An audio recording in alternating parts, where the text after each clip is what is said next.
Welcome to Graph Tutorials, I'm Shiva, and here's a quick tutorial on how you can release your live paint groups. I have some tulips here, they're live paint groups, or they're live paint as you can see in my layers window.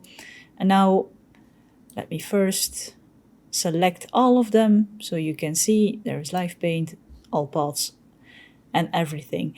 And when you have your live paint selected, you have the option on top to expand.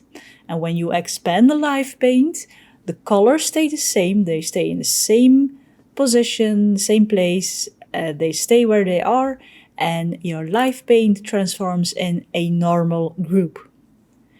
Now, I'm going to Ctrl Z to make it live paint again.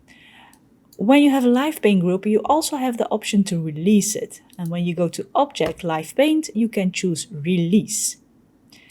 But when you choose Release, as you can see, all the colors are gone.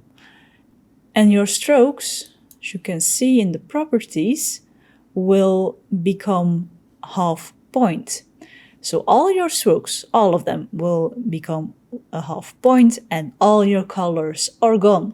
So it's good to know that if you want to transform or release your live paint, if you want to keep it as it is, you have to choose the expand option, and then everything stays in place and everything stays the same.